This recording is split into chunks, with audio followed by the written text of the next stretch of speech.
Hello. तो ये है हमारा लेक्चर नंबर 14।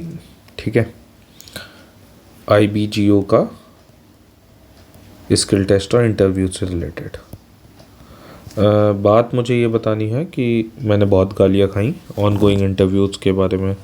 मैंने कुछ कुछ चीज़ें बता दी इस वजह से। ठीक है, बट मुझे ऐसा लगता है कि इस एग्ज़ाम में किसी का फ़र्स्ट टाइम पे हो गया होगा, है ना, मींस फर्स्ट डे में हो गया होगा।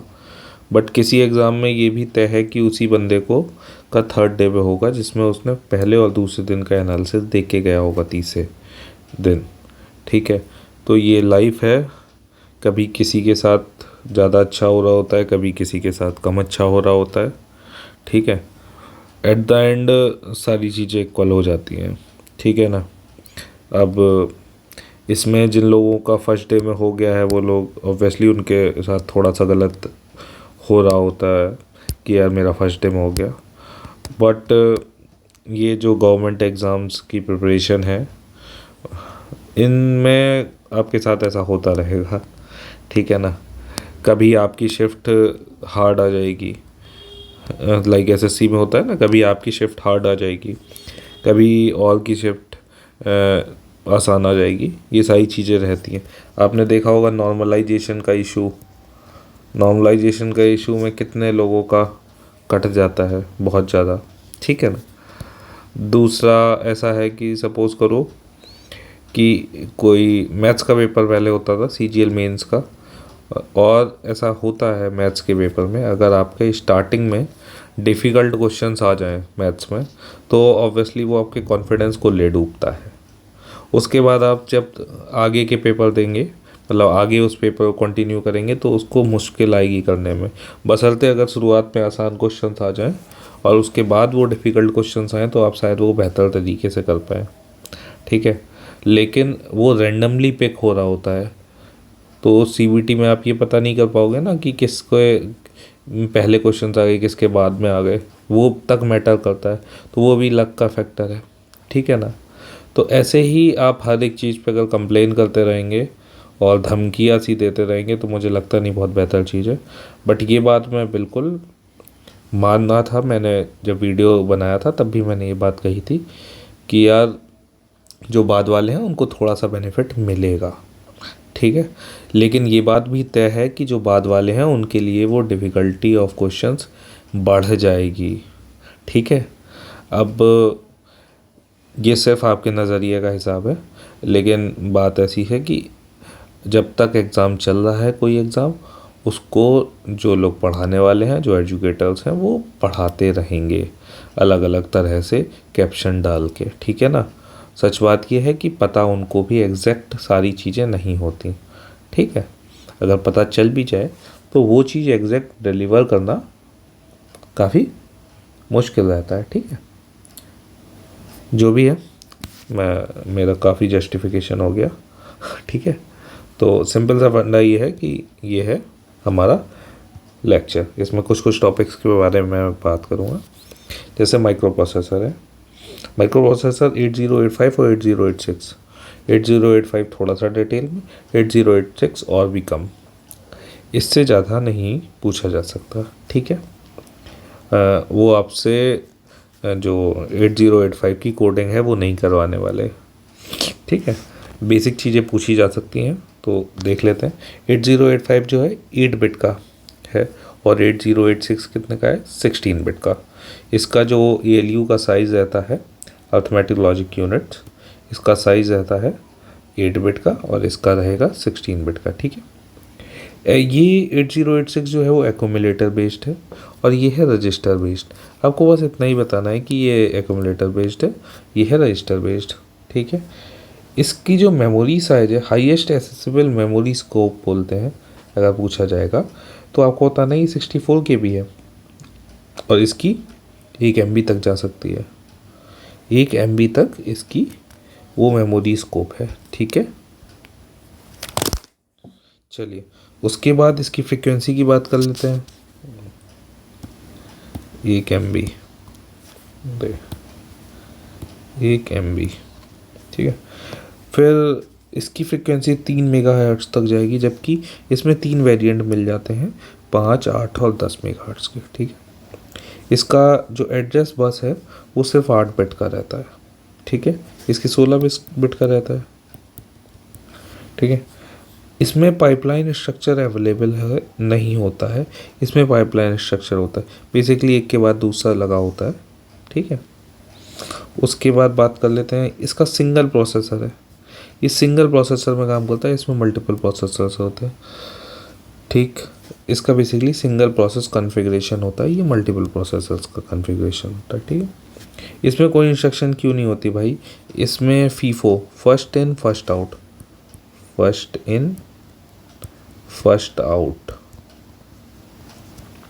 और 16 बिट का इंस्ट्रक्शन क्यों होता है। ठीक, 8086 में। उसके बाद सिंगल मोड ऑपरेशन पे काम करता है, इसमें 2 मोड ऑपरेशंस होते हैं, एक होता है मिनिमम मोड, एक होता है maximum mode. Number of transistors की बात की जाए तो इसमें सिर्फ 6500 ट्रांजिस्टर्स होते हैं, और भाई इसमें 29,000 ट्रांजिस्टर्स होते हैं। ठीक है, और 5 फ्लैग होते हैं 8085 में, 9 फ्लैग होते हैं 8086 में। ठीक है, और डिवीज़न और मल्टीप्लिकेशन जैसे कॉम्प्लेक्स जो टर्म्स हैं, मेथड्स हैं, वो इसमें नहीं हो सकते, जबकि इसमें हो सकते हैं। बाकी ये ज़ोर और एंड नॉट ये सारे ऑपरेशंस कर पाता है।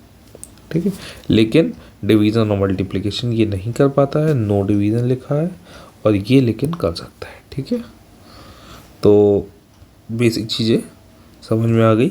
सबसे अगर आपसे पूछा जाए तो आप क्या बताओगे सबसे बड़ा डिफरेंस, तो 8 बिट और 16 बिट का है सर। उसकी जो मेमोरी एसेसिबल मेमोरी स्कोप है, इसका सिर्फ 64 KB है, इसका 1 MB है ना, और 3 मेगाहर्ट्ज़ का है, जबकि 8086 में 3 वेरिएंट्स मिल जाते हैं, 5, 8 और 10 के। उसके बाद पाइपलाइन स्ट्रक्चर या फिर इंस्ट्रक्शन क्यू अवेलेबल नहीं है 8085 में, जबकि यहाँ पर 16 बिट का इंस्ट्रक्शन क्यू अवेलेबल है। फीफो की तरह वो काम करता है, फर्स्ट इन फर्स्ट आउट जिसको बोलते हैं। इसके 2 मोड ऑपरेशन में भी काम कर लेता है, जबकि ये सिंगल मोड में काम करता है। ठीक है, और ये 6500 ट्रांजिस्टर्स इसमें होते हैं, और जबकि इसमें 29,000 ट्रांजिस्टर्स होते हैं। नंबर ऑफ ट्रांजिस्टर्स बहुत ज़्यादा होते हैं। ठीक है, अब अगर बात करें 8085 में तो 5 फ्लैग कौन कौन से होते हैं, याद कर लीजिए, साइन, ज़ीरो, ऑक्सिलरी, पैरिटी और कैरी। पैरिटी लिखा है ये, ठीक है ना, पैरिटी और कैरी, ये 5 फ्लैग होते हैं। ओके, अलग अलग चीज़ों के लिए अलग अलग फ्लैग रेज रहता है। तो वो साइन नेगेटिव आ गया है ना, तो ये साइन फ्लैग आ जाएगा। ठीक है ना, इस तरीके से फ्लैग्स रेज रहते हैं, और 5 इंटरप्ट होते हैं। 5 इंटरप्ट कौन से होते हैं, INTR, RST 7.5, 6.5, 5.5 और 10। इनकी क्या प्रायोरिटी ऑर्डर्स होते हैं ये आप देख सकते हो। ठीक है, आप देख के बताइएगा प्रायोरिटी ऑर्डर्स, है ना, अलग अलग इंटरप्ट्स के प्रायोरिटी ऑर्डर होते हैं। अगर जनरल पर्पस, देखो मैं लिख देता हूँ,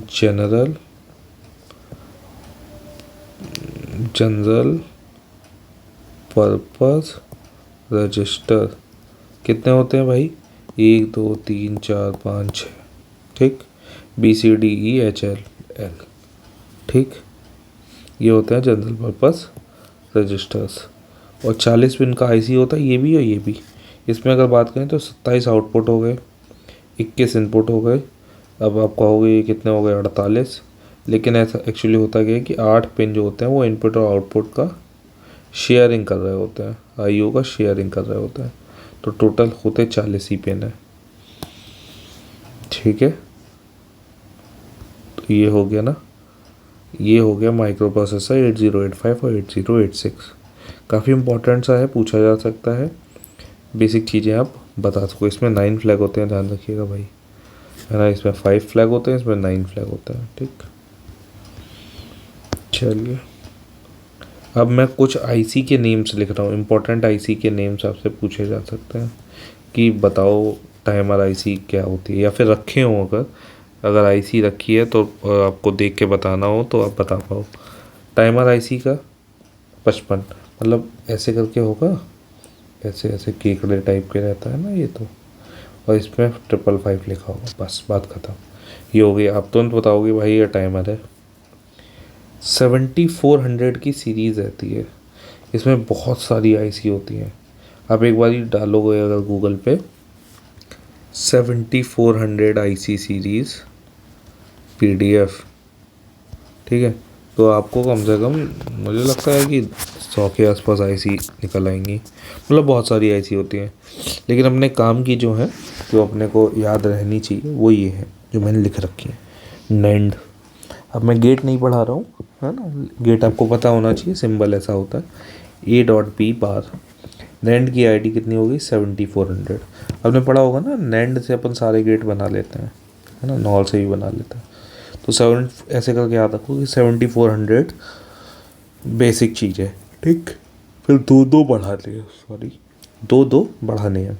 7400 नैंड से ये बना, फिर 7402 इससे नॉल बन गया, ठीक, A+B का होल बार।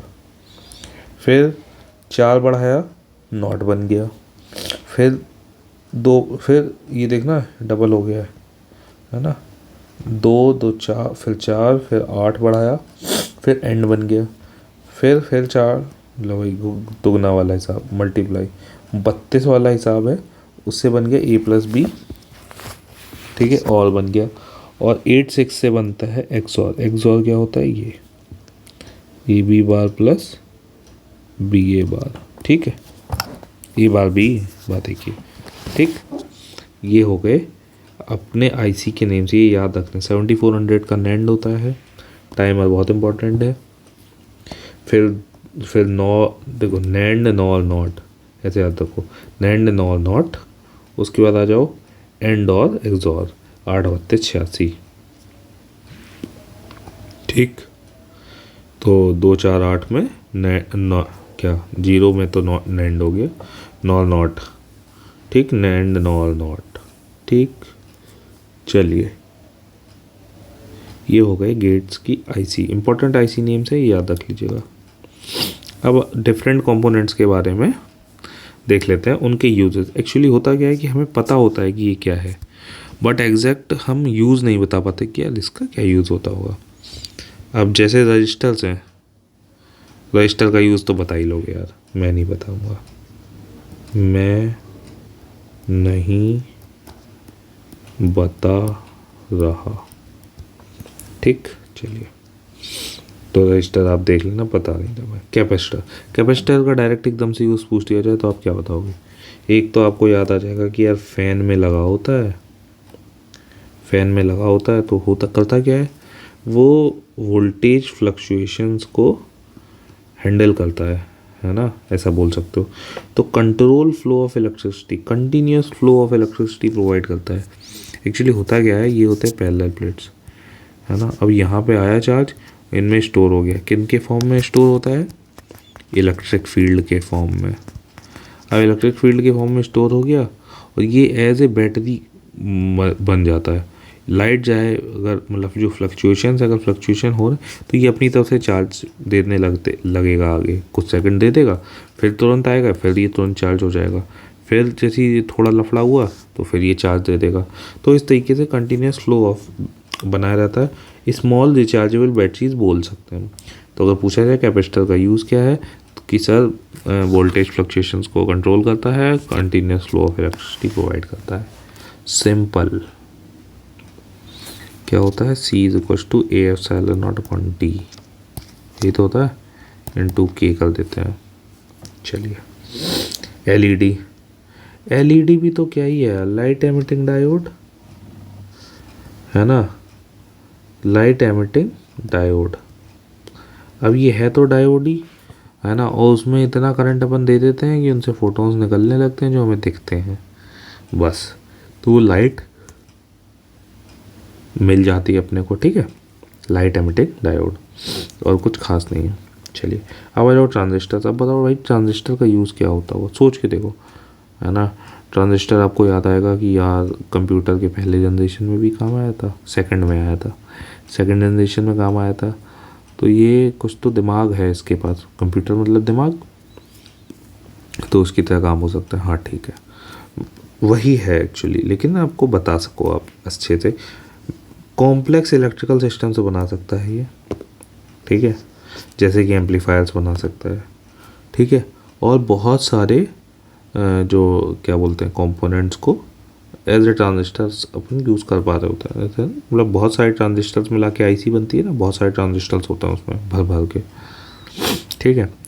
और ऐसे ही ट्रांजिस्टर क्या है, यूज़ का मतलब है तो सिलिकॉन का सिलिकॉन का ही बना होता है ना, एम्पलीफिकेशन एम्पलीफायर्स की तरह यूज़ कर सकते हैं। ऐसा समझ लो बस, जो बताने लायक हो सके कि कॉम्प्लेक्स इलेक्ट्रिकल सिस्टम्स में आप एम्पलीफायर्स का यूज़ कर सकते हो, है ना, ट्रांजिस्टर्स, ठीक है, जैसे कि एम्पलीफायर्स बनाने में ट्रांजिस्टर्स यूज़ होगा, एक दो लाइन, ठीक। अब ऐसे ही इंडक्टर, अब इंडक्टर यार देखा सबने होगा, ऐसे ऐसे करके नहीं होता कॉइल्ड वायर।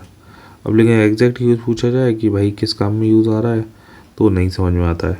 तो फिल्टर्स की तरह यूज़, वर्ड्स पता होने चाहिए आपको कि फिल्टर्स की तरह हम इसका यूज़ करते हैं। इंडक्टर होता क्या है ना, कॉइल्ड वायर होता है, ठीक है।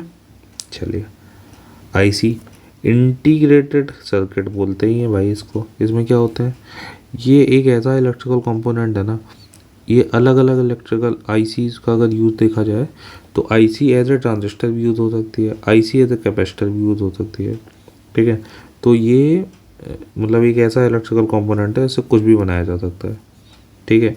और ये कॉम्प्लेक्स इलेक्ट्रिकल सिस्टम्स में तो यूज़ होता ही है। इंटीग्रेटेड सर्किट्स, जो कंप्यूटर की जनरेशन्स हुई थी उसमें सेकंड जनरेशन में ट्रांजिस्टर आया था, उसके बाद क्या आया था, आईसी आया था ना। तो आईसी क्या है, ट्रांजिस्टर का बड़ा रूप, है ना, फैब्रिकेशन ऑफ आईसी होती है ना, आईसी फैब्रिकेशन बोल, अब ना टर्म तो सुना ही होगा, आईसी फैब्रिकेशन, है ना, पूरा प्रोसेस, बहुत सारे ट्रांजिस्टर्स ही उसमें लग जाते हैं बस, ठीक है। तो अलग अलग ट्रांजिस्टर्स, अलग अलग आईसीज का हम अलग अलग उसमें यूज़ कर सकते हैं और एक कॉम्प्लेक्स इलेक्ट्रिकल सिस्टम्स बना सकते हैं बिना यूज़ किए कॉम्प्लेक्स रजिस्टर्स और कैपेसिटर्स के सर्किट्स को बनाए। सिंगल उसकी जगह पे आईसी यूज़ कर सकते हैं, सिंपल, ठीक है। तो कॉम्प्लेक्स इलेक्ट्रिकल सिस्टम्स में यूज़ होता है, जैसे कि हमने देखा कि कंप्यूटर की जनरेशन में आईसी आया, ठीक। Fuse fuse fuse fuse fuse क्या क्या ही बताऊँ मैं।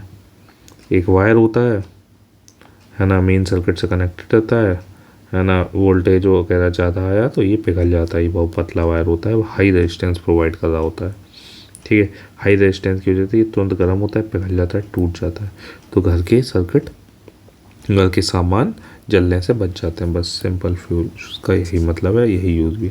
स्विच ये मैंने नहीं बता रहा, मैंने OSI लेयर्स के बारे में बताया था, ठीक है, ये कौन सी फिज़िकल लेयर में काम करता है। और नॉर्मल सा स्विच, नॉर्मल सी चीज़ होती है ये, है ना, दो चीज़ों को कनेक्ट करने के लिए मैंने बताया था ऐसा करके, एक बार देख लेना, इससे जस्ट पहले वाले लेक्चर में बताया हुआ है।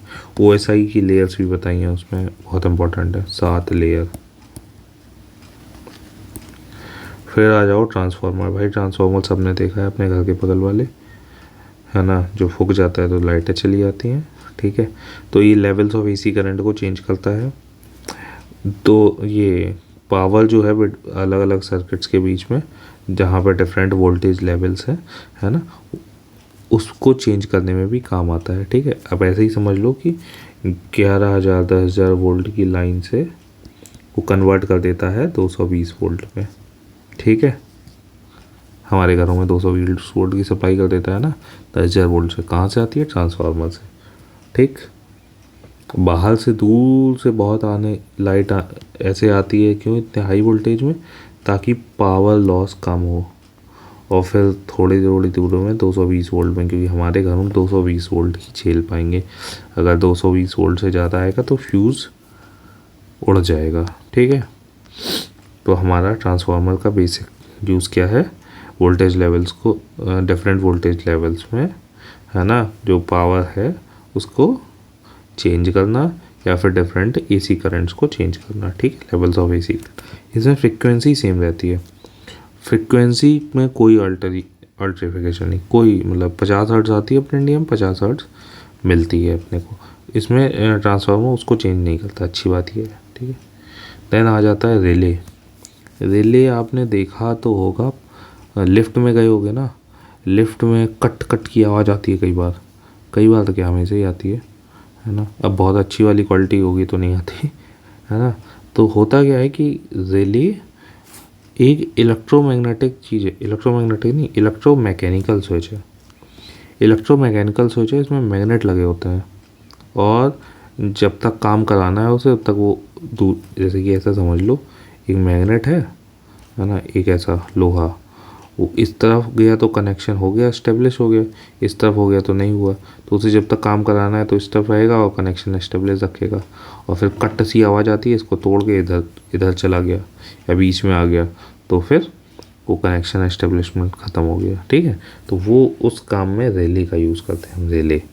ये एम्पलीफायर्स की तरह यूज़ होता है लॉन्ग डिस्टेंस टेलीग्राफ सर्किट्स में भी। ठीक, एक इलेक्ट्रोमैकेनिकल स्विच होता है used as amplifiers in the long distance telegraph circuits.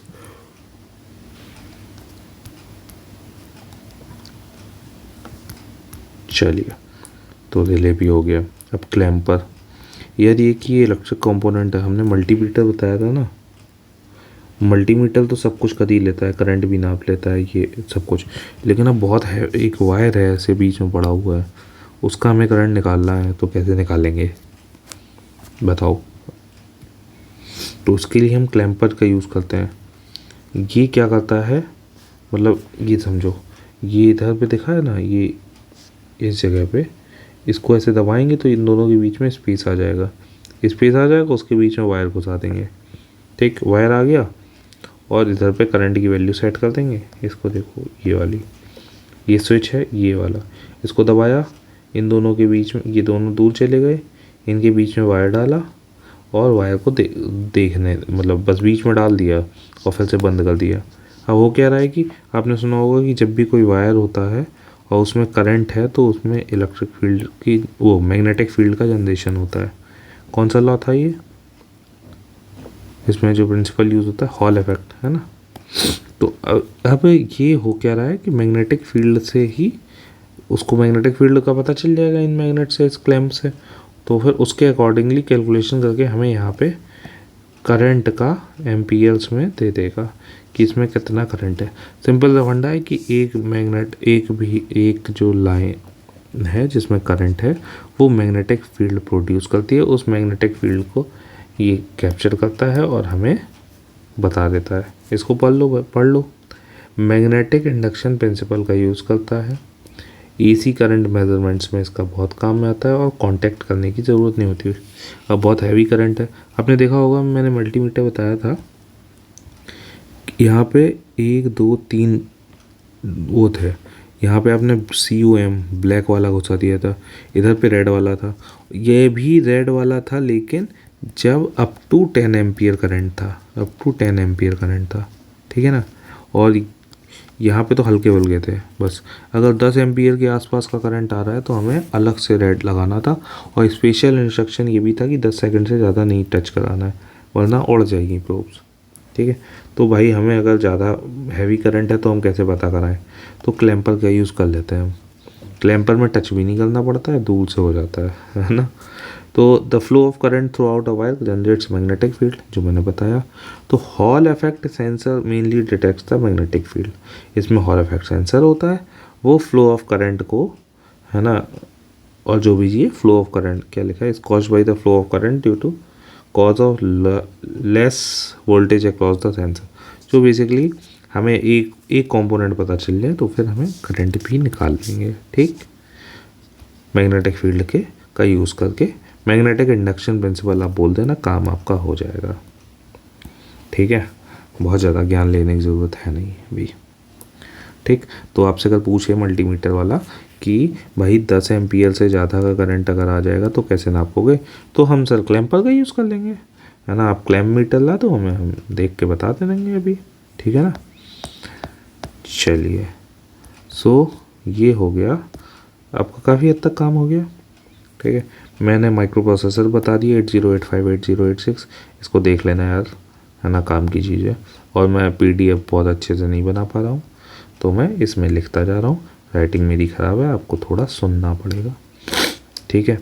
उसके बाद मैंने बता दिए आईसी के नाम, ये आईसी के नाम याद कर लेना यार, काम की चीज़ है अगर पूछते तो, ठीक है, या फिर लिख के दिख जाएंगे तो भी आप बता पाओगे।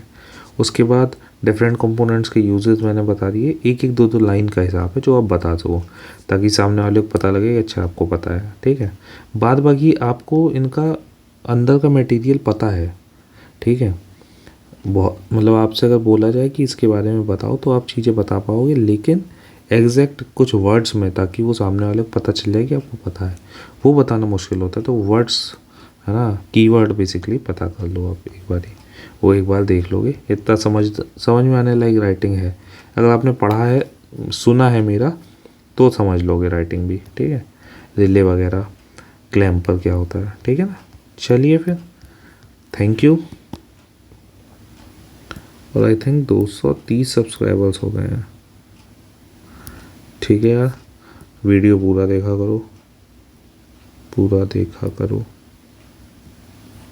बाय।